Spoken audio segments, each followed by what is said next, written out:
Every day we turn on the TV and there's more bad news.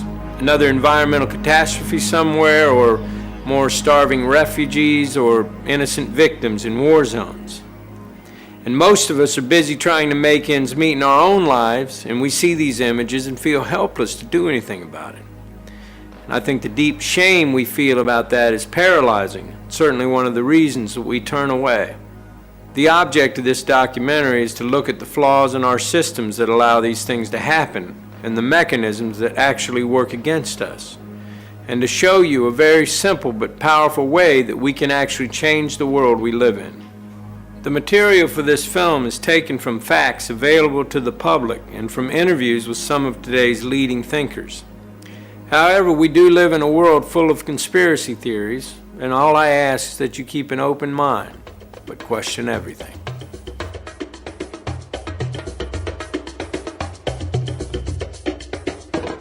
Because people have got to know whether or not their president's a crook. Well, I'm not a crook. I did not have sexual relations with that woman. Indeed, I did have a relationship with Miss Lewinsky. I think that gay marriage should be allowed. I do not believe that gay marriages should be legal.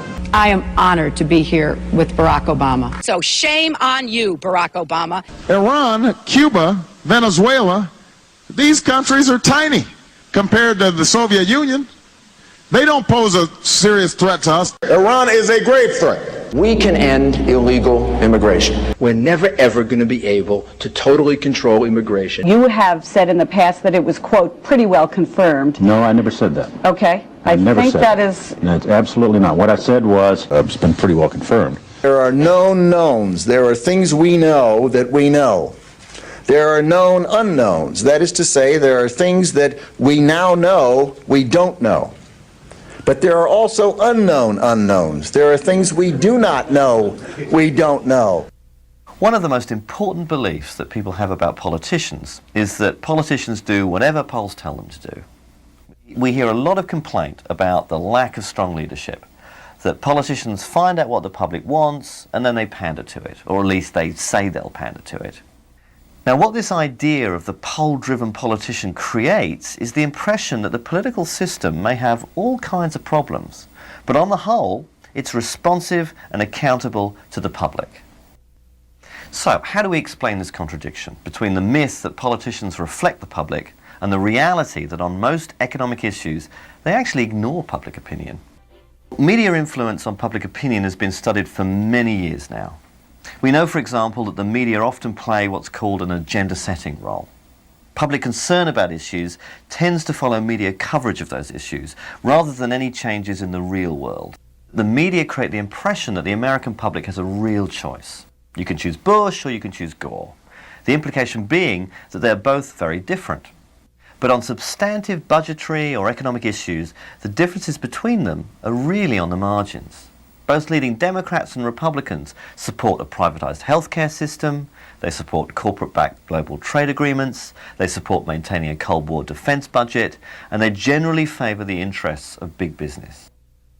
But the media give the impression that Democrats and Republicans represent a broad range of opinion by focusing on civil liberty, non-monetary issues like gay rights or abortion, where Democrats and Republicans really do differ.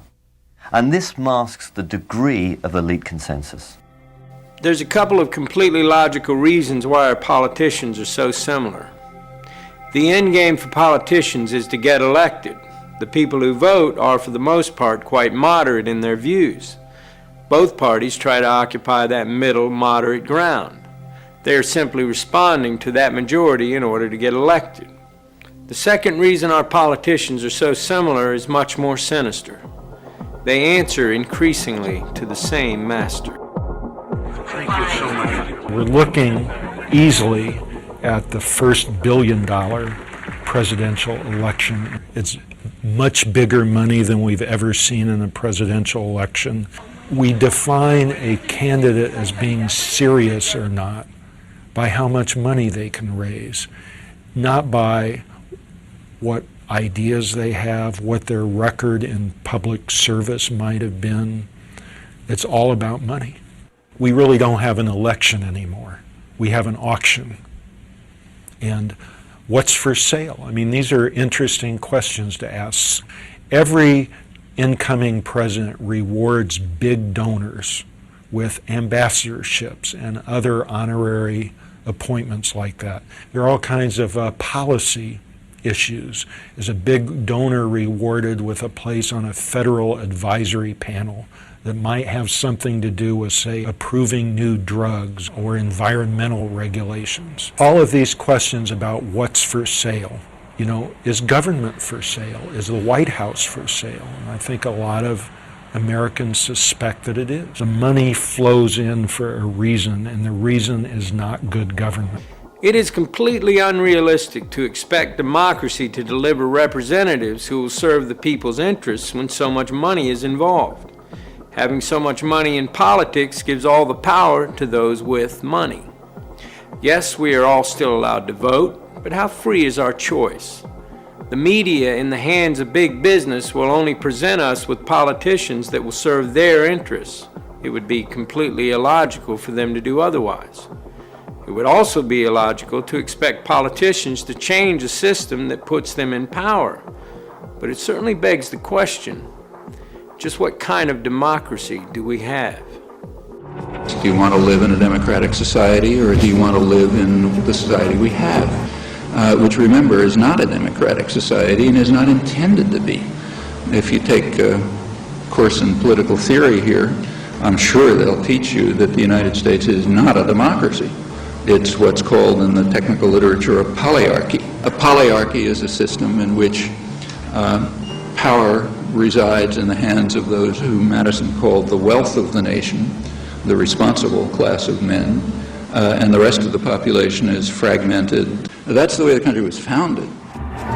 Throughout the history of the world, the rich and powerful have dominated it, and very few people have had any control of their own governments.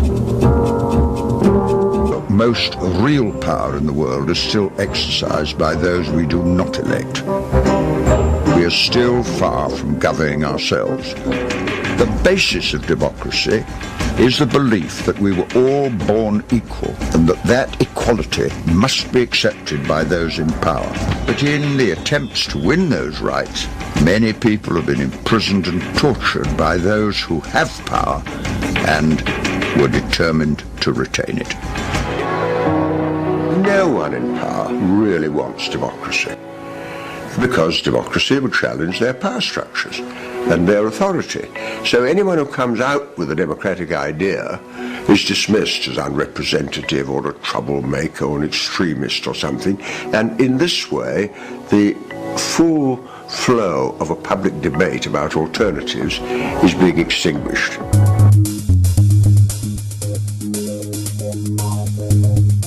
Big business is about making money. That's what big business does well. Governments, however, have to balance the needs of the whole society, including big business, based on ethics and social and moral responsibility. But if our corporations have become more powerful than our governments, then we have to understand the effect that is going to have on our systems. Corporations are artificial creations. You might say they're monsters trying to devour as much profit as possible at anyone's expense. The 14th Amendment was passed at the end of the Civil War to give equal rights to black people. And what happens is the corporations come into court, and corporation lawyers are very clever, and they say, oh, you can't deprive a person of life, liberty, or property. We are a person. A corporation is a person. These are a special kind of persons which are designed by law to be concerned only for their stockholders and not, say, what are sometimes called their stakeholders, like the community or the workforce or whatever. I believe the mistake that a lot of people make when they think about corporations is they think, corporations are like us. They have feelings, they have politics, they have belief systems. They really only have one thing, the bottom line. All publicly traded corporations have been structured through a series of legal decisions to have a very disturbing characteristic. They are required by law to place the financial interests of their owners above everything else, even the public good. That's not a law of nature. That's a very specific decision, in fact, a judicial decision. So they're concerned only for the short-term profit of their stockholders, who are very highly concentrated. So the pressure's on the corporation to deliver results now and to externalize any cost that this unwary or uncaring public will allow it to externalize. Towards the end of 1989, a great box of documents arrived at my office without any indication where they came from. And I opened them and found in it a complete set of Monsanto files, particularly a set of files dealing with toxicological testing of cows who've been given RBGH. BST, trade name Posilac, is being used in more than a quarter of the dairy herds in the United States, according to Monsanto. The milk has been drunk by a large portion of the American population since the Food and Drug Administration declared it safe for both cows and humans 4 years ago. And at that time, Monsanto was saying, there's no evidence whatsoever of any adverse effects, we don't use antibiotics, and this clearly showed that they had lied through their teeth. The files described areas of chronic inflammation in the heart, lung, kidney, spleen, also reproductive effects, also a whole series of other problems. There's a cost to the cows. The cows get sicker when they're injected with RBGH. They're injected with antibiotics. We know that people are consuming antibiotics through their food, and we know that that's contributing to antibiotic-resistant bacteria and diseases. And we know we're at a crisis when somebody can go into a hospital and get a staph infection and it can't be cured and they die. That's a crisis. Again and again, we have the problem that whether you obey the law or not is a matter of whether it's cost effective. If the chance of getting caught and the penalty are less than it costs to comply, people think of it as being just a business decision. Every living system of Earth is in decline. Every life support system of Earth is in decline. And these together constitute the biosphere. The biosphere that supports and nurtures all of life, and not just our life, but perhaps 30 million other species.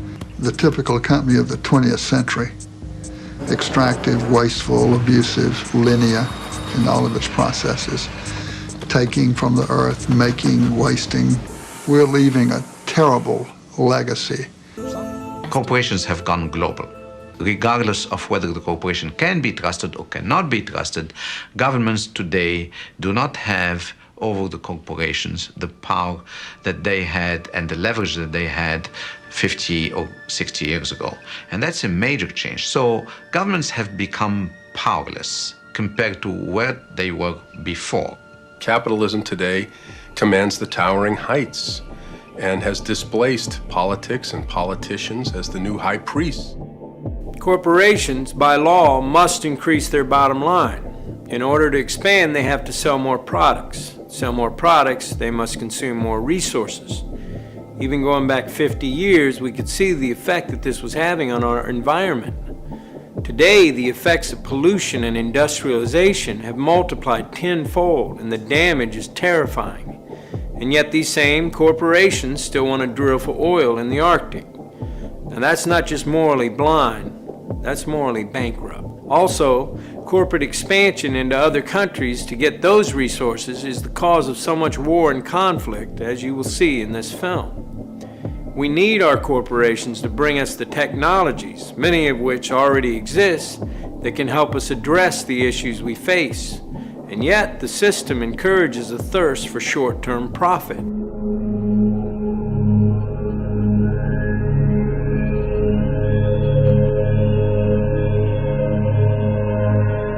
I know many of us have heard stories about powerful groups of businessmen who pull the strings of governments from behind closed doors.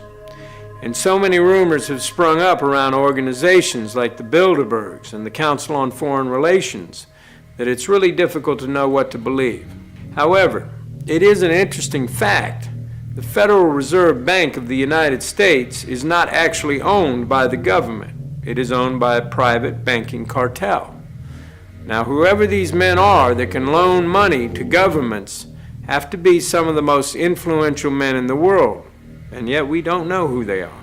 Not all conspiracy theories are just theories. And the research for this film pulled up some interesting quotes.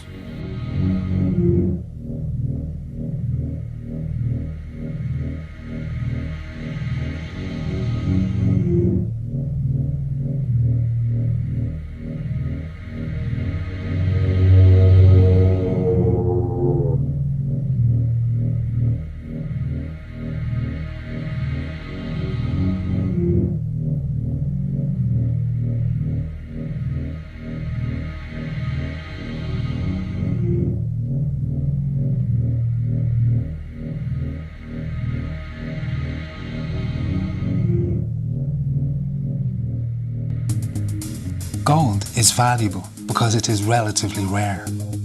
Like gold, the value of money is determined by how much money is in circulation. One would think the power to regulate the money supply that controls our economy and affects our lives in every way would be in the hands of the government of the people. But surprisingly, it is not. The power to control the money supply is in the hands of the Federal Reserve Bank. It is important to note the Federal Reserve is not a government organisation. It is a private banking cartel. The Federal Reserve System is a banking cartel. It's no different than a banana cartel or an oil cartel or the sugar cartel. It just happens to be a banking cartel. Congress, in essence, has ceded total control of the value of our money to a secretive central bank. It's a group of very large and powerful private banking interests. Congress knows nothing of the conversations, the plans, and the action taken in concert with other central banks. The government has given it a monopoly, a virtual monopoly, to create the nation's money supply. But all these actions directed by the Federal Reserve alter the purchasing power of our money. This has significant consequences on our economy and our political stability. Wages never keep up with profits on Wall Street and the banks, thus sowing the seeds of class and discontent. It is bewildering to think that we allow an unelected and unregulated group of private bankers to wield such incredible influence over our society. The truth is that most of us will live from paycheck to paycheck in a continued state of struggle, unable to question a system of finance that keeps us on a constant treadmill. And while most of us struggle to stay ahead, billions of dollars in profits flow into the hands of private bankers at our expense. For this is how the system works. Whenever the government needs money, it requests it from the Federal Reserve. But the Fed doesn't just give the money to the government, it loans the money at interest. Every dollar the government loans from the Federal Reserve Bank has to be paid back with interest. This keeps the government, and as such the people, in a continual state of debt. All of our income taxes are paid back to the Federal Reserve to pay off the debt the government incurs when it borrows money from the Federal Reserve Bank. This is all a matter of public record and easily verifiable should you care to look. The founding fathers of America were well aware of the perils of central banks and sought to prevent them. Several central banks were set up but then removed, but the ruthless and powerful bankers, the Rockefellers, the Morgans, the Warburgs, the Rothschilds, were determined to set up a central banking system in America at any cost. In the early 1920s, J.P. Morgan, one of the most influential bankers of his day, caused massive panic in the markets by spreading rumours that many private banks were about to go bankrupt. This caused widespread panic. Everyone started withdrawing their deposits en masse, and the banks had to call in all of their loans to try and survive. The hysteria destroyed the markets, and the banking elites, having caused the panic, used it to influence politicians and the public that a central bank would bring stability to the system. At a secret meeting in 1910 at the estate of J.P. Morgan on Jekyll Island, the bankers wrote the Federal Reserve Act. They then gave their considerable financial and political support to Woodrow Wilson on the condition he would support the bill if elected. In 1913, Woodrow Wilson signed the bill into law. He later wrote in regret.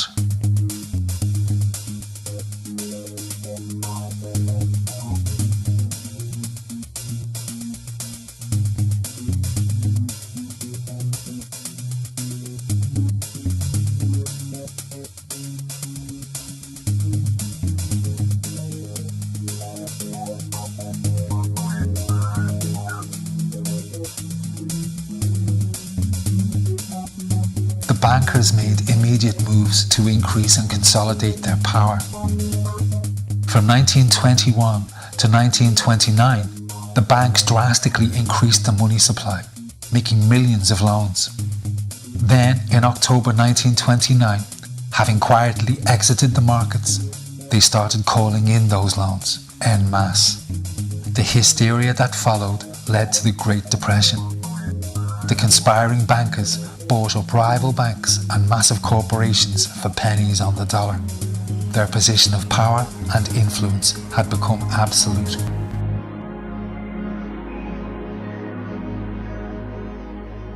We get almost all of our information from the media. If we base our opinions on bad or biased information, then everything we believe is suspect.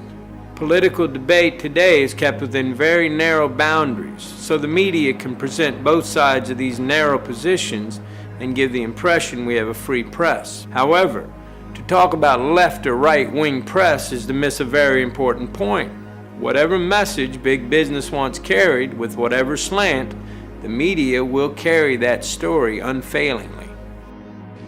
Well, the title is actually borrowed from a book by Walter Lippmann, written back around 1921, in which he described what he called the manufacture of consent as a revolution in the practice of democracy. What it amounts to is a technique of control. And he said this was useful and necessary because the common interests, the general concerns of all people, elude the public.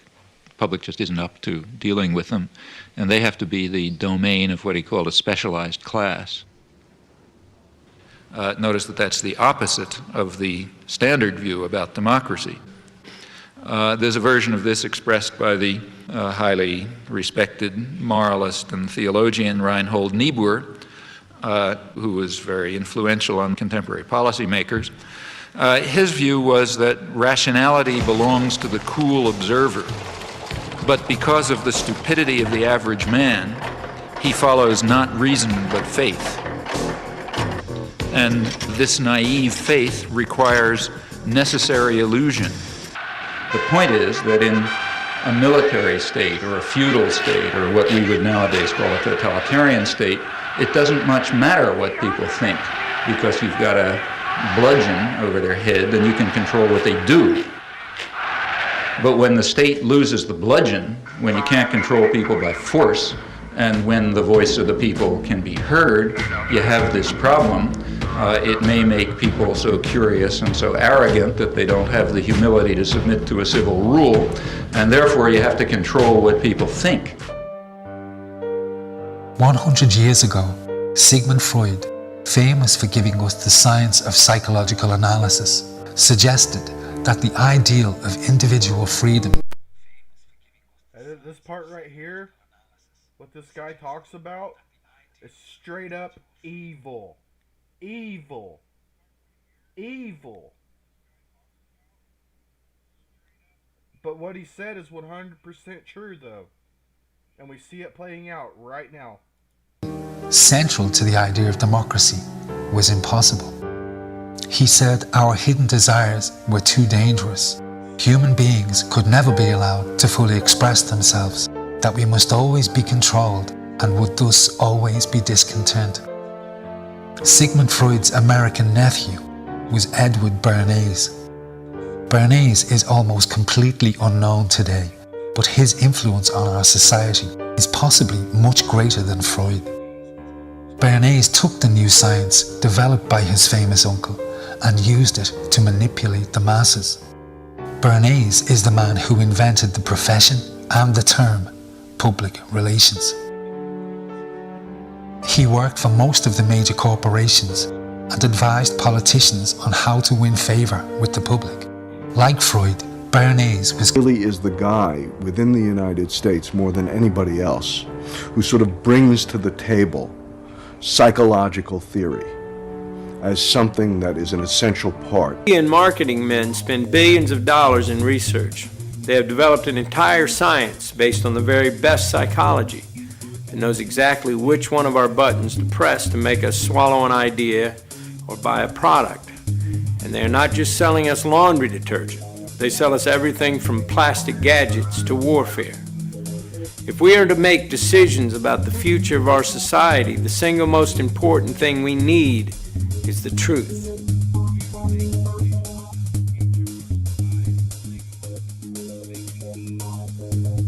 So I would like us to imagine a nightmare scenario.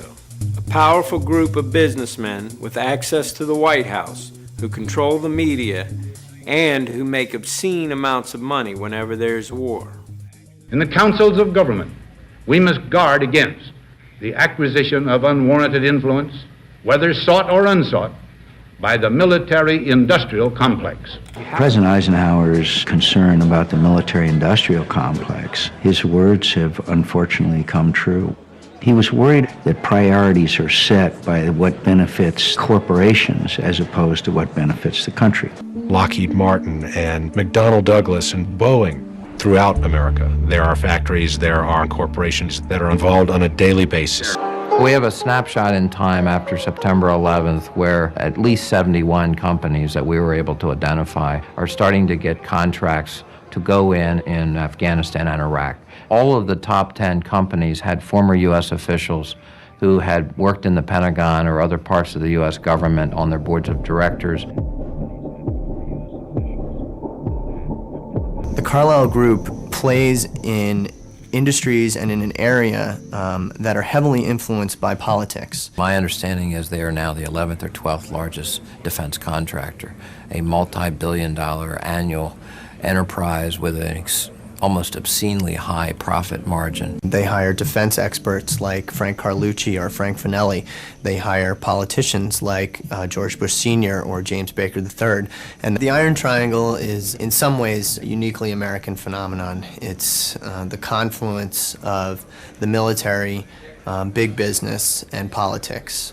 I will name as the next Secretary of Defense the best qualified man in America to carry on CAP's work, Frank Carlucci. When Frank Carlucci came on board, he was coming straight from the Pentagon as Secretary of Defense. A year, 2 years later, the Gulf War hit, and everybody knows that wartime is boom time for the defense industry, and Carlyle made a ton of money. They did very, very well. They really cleaned up. After that, Carlyle said, hey, you know, having these politicians on board is pretty great. I mean, they know things that nobody else knows. They are able to predict trends in global markets, predict trends in political shifts, and in some ways, and this is the sort of the most insidious part, and if you want to be cynical about the Carlyle Group, you have to be concerned about their ability to influence these trends and actually affect change in government policy, which would positively affect their investments. If you have an organization that is able to operate behind the scenes without real accountability, and that same organization has the ability to ruin political careers for people who are a little bit too inquisitive or a little bit too honest, or to shape public thinking, then we have the means for a kind of control globally that is probably unprecedented. So we have this problem here. This is a mysterious, immensely powerful company with virtually no scrutiny. On this February day, as this nation stands at the brink of battle, every American on some level must be contemplating the horrors of war. And yet this chamber is for the most part dreadfully silent. We have a Congress that failed in every way to ask the right questions, to hold the president to account. Our Congress failed us miserably, and that's because many in Congress are beholden to the military-industrial complex. When we're speaking of the United States of America and the concept of democratic representation, I think one of the more important aspects is the concept of informed consent of the people. If you're going to go to war, you lay out the reasons for the war, the justifications for the war, and then you subject it to debate, dialogue, discussion amongst the elected representatives of the people and indeed the people themselves. The defense budget is $750 billion. Profits went up last year well over 25%. I guarantee you when war becomes that profitable, you're going to see more of it. We have a process that has a seamlessness where the corporate interests that stand to benefit are so intertwined and interwoven with the political forces that the financial elites and the political elites have become the same people. The attack came without warning, and according to a U.S. government source, told CBS News that it has Middle East terrorism written all over it. The attack in Oklahoma City appears to have a familiar mark. This was done with the attempt to inflict as many casualties as possible. That is a Middle Eastern trait. The fact that it was such a powerful bomb in Oklahoma City immediately drew investigators to consider deadly parallels that all have roots in the Middle East. ABC News has learned that the FBI has asked the U.S. military to provide up to 10 Arabic speakers to help in the investigation. The so-called independent media in a liberal society like this, in effect, are so lazy and are controlled by interests that are commercial and political at the same time that there is no investigative reporting. It's just basically repeating the line of the government. Only 8 days ago, I concluded a broadcast on the World Trade Center bombing by telling you what senior U.S. law enforcement officials were telling us, that the threat of Muslim extremists operating within the United States is an ongoing danger, something we'll have to live with from now on. And repeating the lines of the people who have the most influence, for whom Islam is a useful foreign demon to turn attention away from the inequities and problems in our own society. So, as a result, the human side of the Islamic and especially Arabic world are rarely to be found.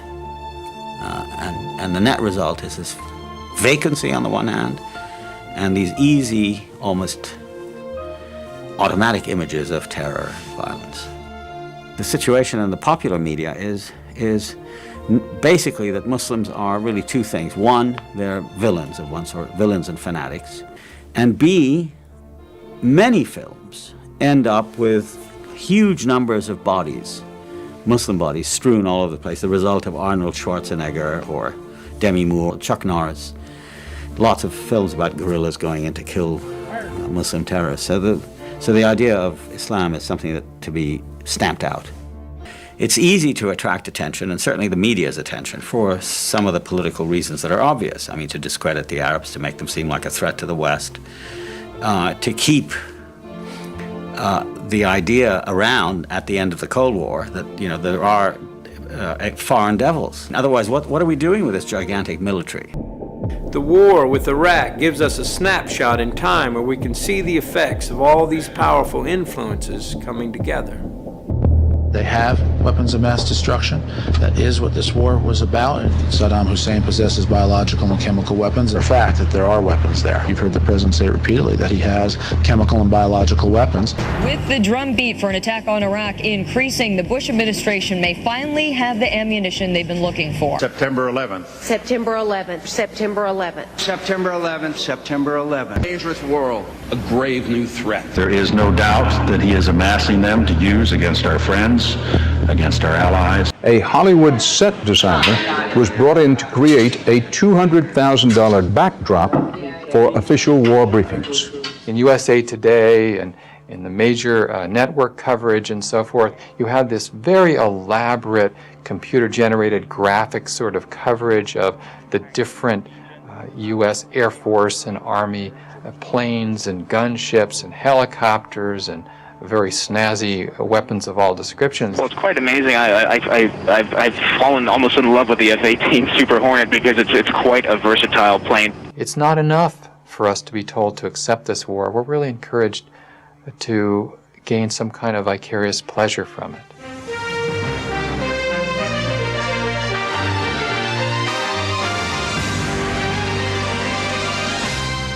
The Pentagon, for many years now, since Vietnam, has worked extremely hard at shaping news and how the media reports that news. We train people to say certain things in a certain way.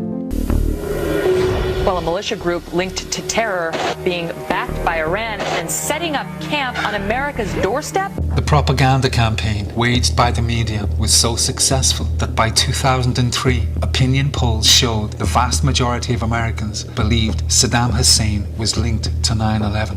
This claim was false. The majority believed he possessed stockpiles of weapons of mass destruction. This claim too was false.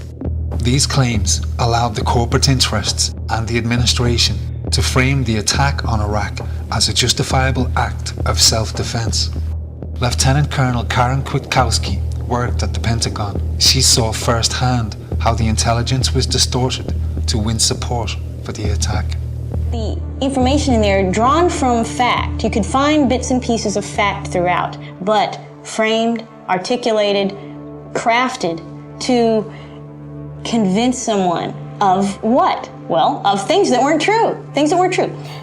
911, Al-Qaeda related to Saddam Hussein, possibly some involvement there. The very things that a year later, President Bush himself denies and feigns his surprise. I don't know why everybody thinks that. We've had no evidence that Saddam Hussein was involved with the September the 11th. Well, I worked in a place where they concentrated on preparing this storyline and selling it. But what they're trying to do is have an Iraq that is a friend to us, not an Iraq that is liberated. This is total bogus. We never intended to liberate the Iraqi people.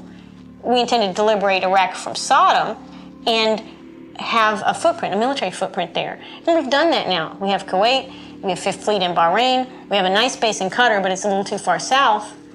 And what do we have? We have 4 bases in Iraq. Beautiful bases. We can hit Syria, we can hit Iran, we can keep tabs on Afghanistan. There's all kinds of things we can do from those bases. The larger picture is being driven by the fact that we're about to hit peak oil worldwide, that there's this sort of emerging global competition between us and China. There's the ongoing economic rivalries between us and Europe. And so Southwest Asia becomes geopolitically a linchpin. The idea that any of the motives that brought us in would have sufficed to get us in if there was no oil in Iraq does not persuade me. The pretext, that is the excuse for going in Afghanistan was about terrorism and Osama bin Laden. In Iraq, it's about weapons of mass destruction and Saddam Hussein. But in the end, neither one of those wars was really about those people or those regimes. It was about securing and solidifying American control over these. To say that in that world that Saddam Hussein, after 10 years of sanctions and the Gulf War, was any threat at all was basically absurd. What you're saying is democracy doesn't matter in America, that this nation, the principles and values upon which we're built, simply is irrelevant, that the president is a dictator who can do anything he or she wants to do, regardless of the will of the people. No, informed consent of the people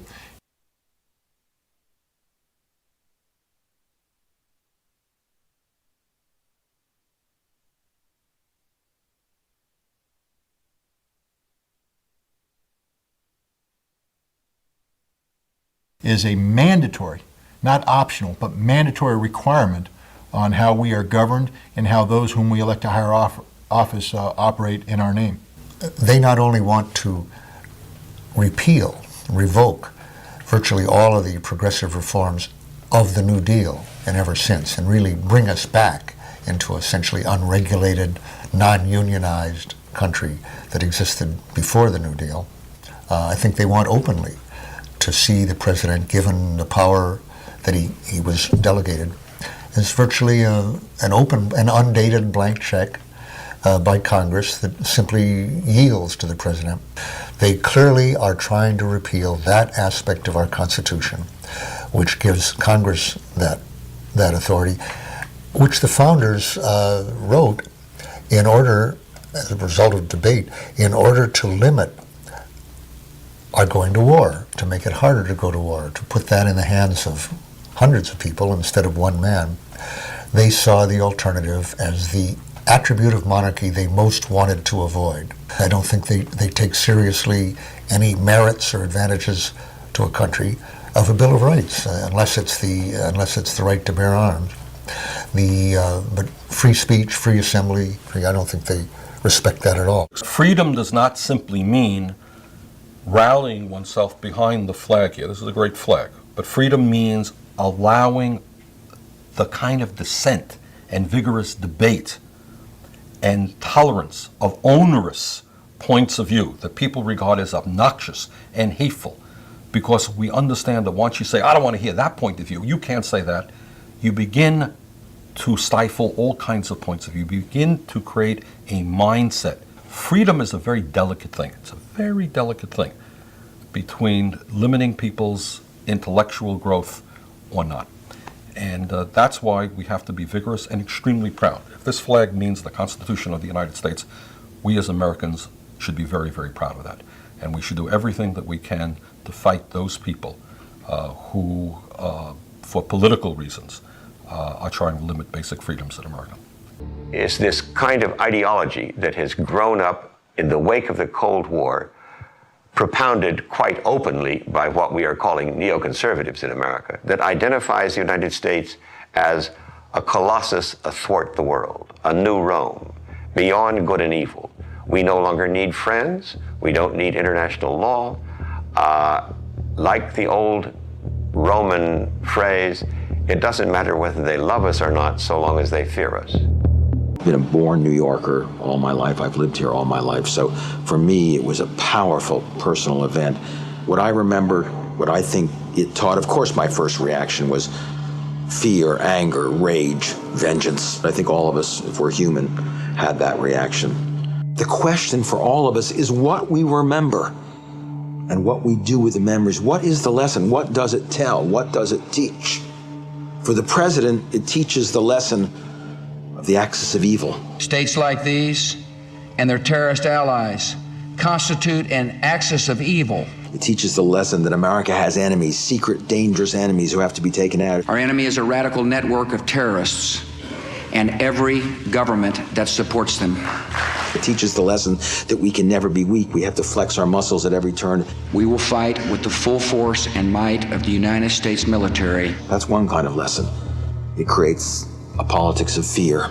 The politics of fear that this administration has deployed in trying to respond to terrorism has itself in some ways been much more dangerous than terrorism itself. And this administration has been, I think, responsible for inciting the very terror that it was the terrorists' purpose to incite in America. Calling it Code Orange Plus. The Fed's decision to raise the terror alert to high. America on high alert from biggest cities to smallest towns. Red, yellow, orange. We're afraid. Be afraid. What level of fear? The government can program that without any justification. You know, we have an intelligence report that terrorists are about to attack. Who? We don't know. Where? We don't know. What? We don't know. But you tell us, so now we're afraid.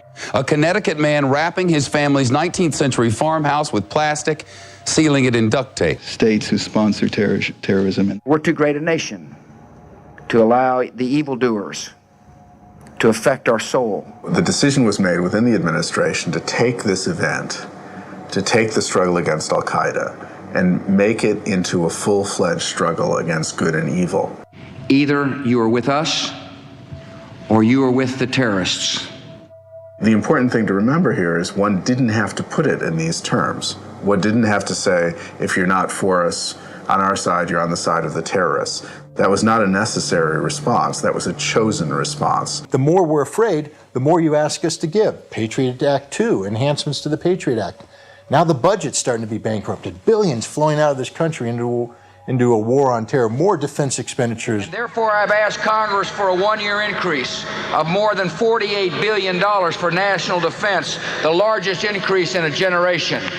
Perpetual war, the loss of civil liberties, the lack of trust in government because they don't tell the truth.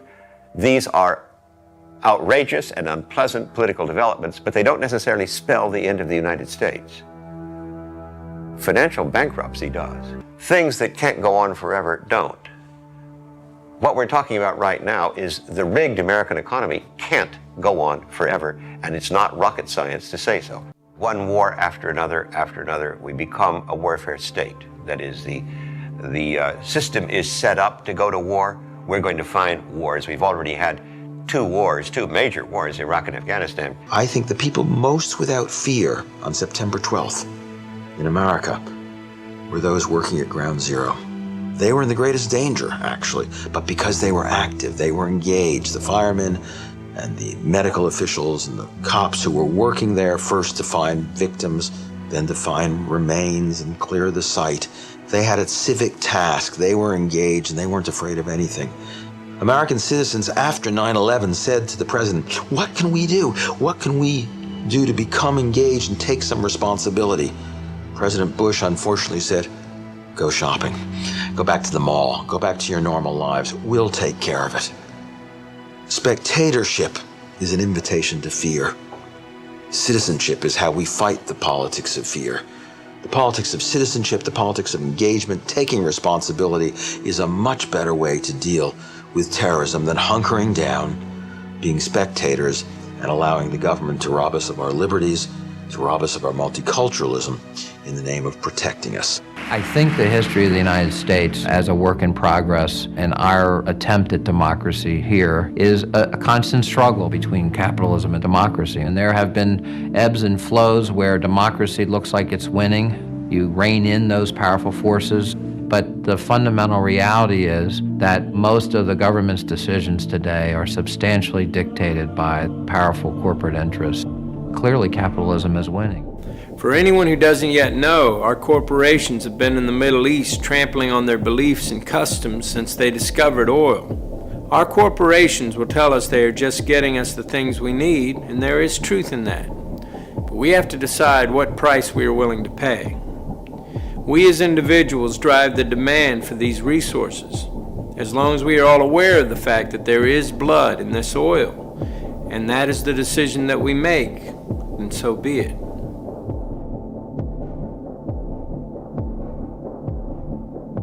It's completely understandable that people bury their heads in the sand, and if we don't look too closely, life doesn't seem too bad in many areas of the world.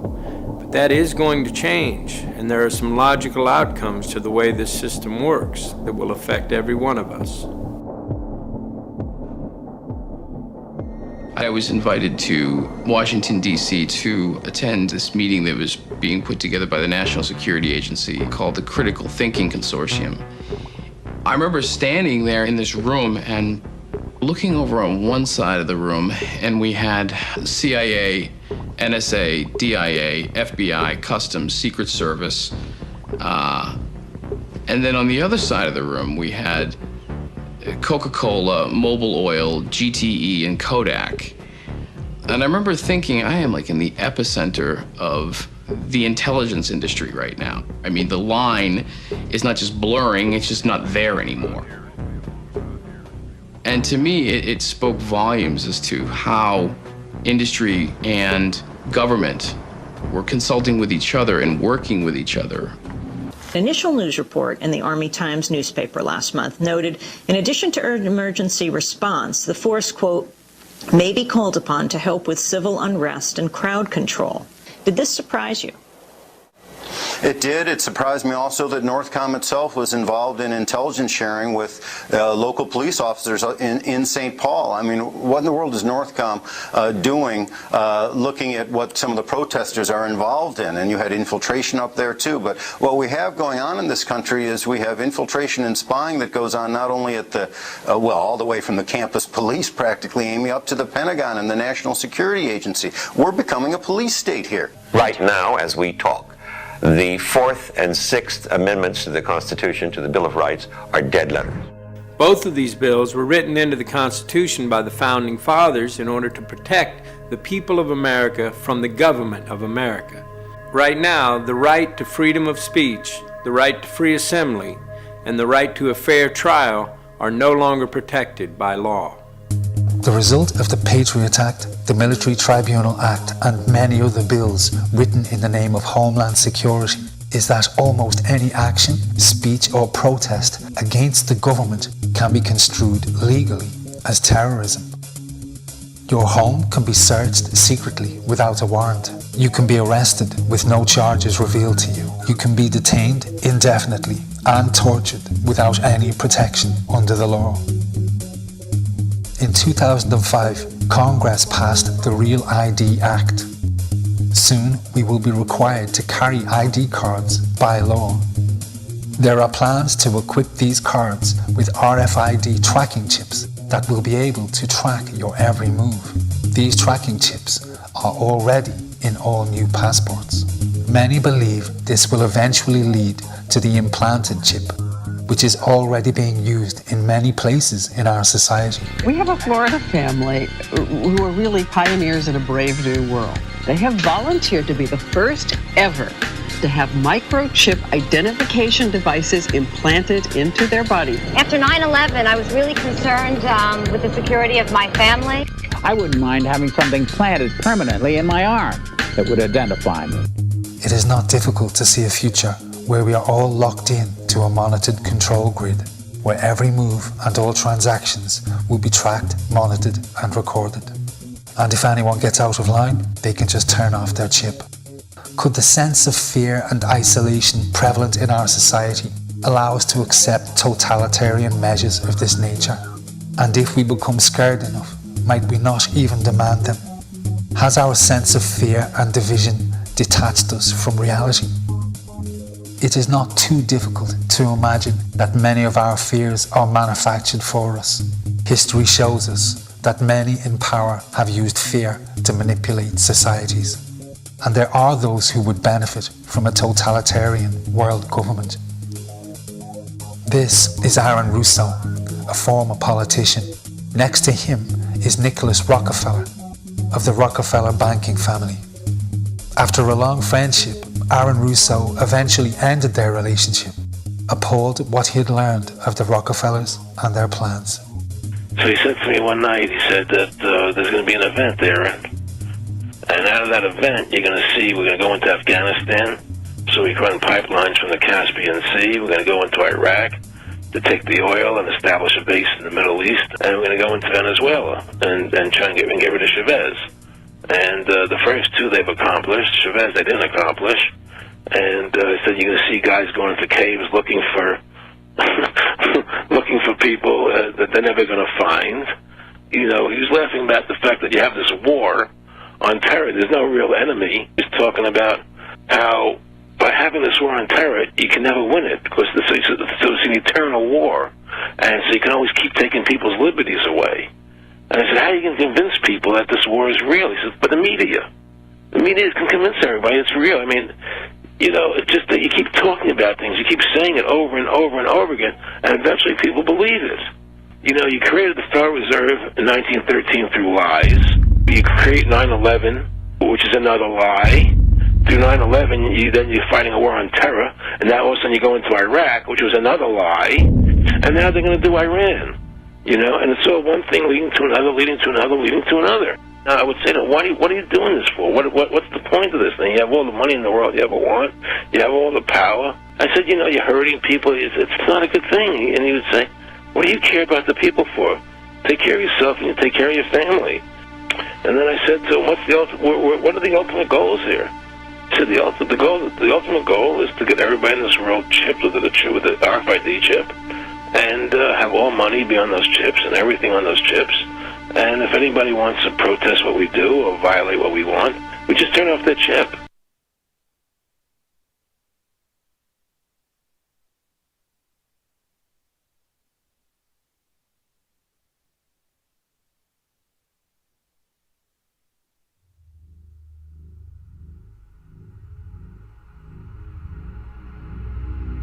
There are some very troubling possible futures for our society. Climate change will displace millions of people, and we'll hit peak oil in 2015. Thereafter, the price of oil will skyrocket. So we'll see supply decrease, and we'll see prices of basic foods and every basic commodity spiral upwards. Our current world population is just under 7 billion, and that figure will double approximately every 35 years. So take a look at where you live. Try to imagine double the amount of people, twice the demand for resources, double the amount of pollution. Massive changes are coming whether we like it or not. I'm not a politician. I'm not looking for your vote, so I can give it to you straight. This system cannot continue. So who will make the decisions about who gets food to eat or who goes hungry or who gets water to drink and who goes without? Because the idea of allowing mindless corporations or wealthy elites to make decisions about population control is terrifying. The great heroes of our times, people like Gandhi and Martin Luther King, incredible though they were, could not create change on their own. Only the will of the people can do that. And together, we can accomplish anything.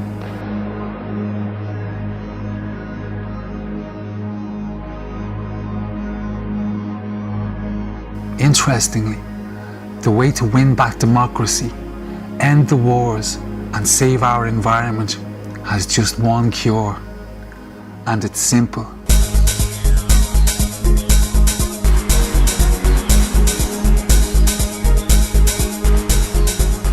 We live in a capitalist system. Everything we do is based on the exchange of money.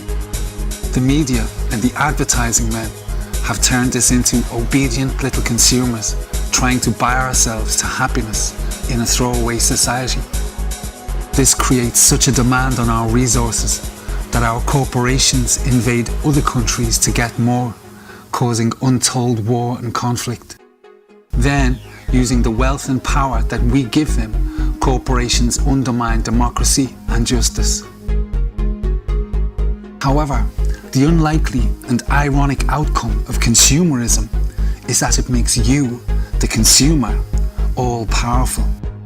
The way we use money has more influence in our society than anything else, and the way we choose to spend our money can change everything. No company will continue a practice or a product that you, the consumer, will not buy. It's vitally important that you understand this because this gives you ultimate power to change the world you live in. Companies are extremely sensitive about you buying their products because if you don't buy their stuff, they go out of business. That's not something any company is willing to consider. And by choosing to spend your money wisely, you can promote those companies that do business in a socially responsible way. Without saying a word, you will have sent a clear message that they simply cannot ignore. It will be heard, heeded, and acted upon, guaranteed. This is real power. For example, if a company pollutes the environment or uses bad business practices, if you don't buy their stuff, they will change. If you don't want food with chemicals or GMOs in it, then don't buy it. Basic foods and cleaning products make up 70% of our weekly purchases. This drives the agriculture and chemical industries that have a massive effect on our environment. If we can start making the right choices about these simple everyday purchases, we can save our environment. We've got into the habit of buying junk fast foods that have no actual food in them. We buy gallons of poisonous household cleaners when one degradable soft soap will do. We are poisoning our homes and wasting our hard-earned money for no good reason. Why? Because the advertising industry tells us to. They just want you to buy stuff. The car is the single biggest drain on the Earth's resources. Just about every mineral, every chemical, and every metal known to man goes into the manufacture of our cars. The gasoline engine is inefficient and poisons our environment. The car, as it is today, cannot be sustained. It is up to us to drive the demand for clean, efficient vehicles. Do not underestimate the power of that dollar bill in your pocket. The way you spend that dollar already affects economies and lives around the world. Spent wisely, it can fix every problem known to man. The minute we start taking responsibility and spending our money wisely, every politician, every corporation, and leader around the world is going to know that we have woken up. And that is the most important point in this film. All of the abuse in our system happens because we just roll over and take it. But when we get involved and start making the right decisions, everything changes. Our consumer choices are the easiest way for us to get involved in a very meaningful and powerful way. But the issue is our involvement. You and I taking responsibility, you and I demanding the truth, learning the facts, and making our decisions accordingly. There are serious decisions to be made about the future of our society. Because there are so many of us and population levels are rising all the time, we have to drastically reduce our demand for every consumer product. Breaking the habits of a lifetime won't be easy. Retooling industry and maintaining balance in our markets and economies is a massive undertaking, but we can address all of these questions You have the power to deny profits to offending corporations and support those who maintain good practices. You can express the concerns you hold dear and herald a new beginning at every level of our society. This is the 21st century. If we use our resources wisely, there's no reason why anyone shouldn't have what they need. There's no reason whatsoever why people are still starving to death on our planet. And the common man or woman, whether they are Israeli or Palestinian, Protestant or Catholic or Iraqi or American, the common man just wants to live in peace and justice in a clean environment. When we look around the world and we see that that is not the case, we know that the will of the majority is not being listened to. That's the first sign that our system is broken. Government won't make these changes for us. Yet again, it is down to the common man. Please don't just watch this movie and turn away. We can fix this system. Go to the website, take that first step towards an incredible future for all of us. Thank you for watching.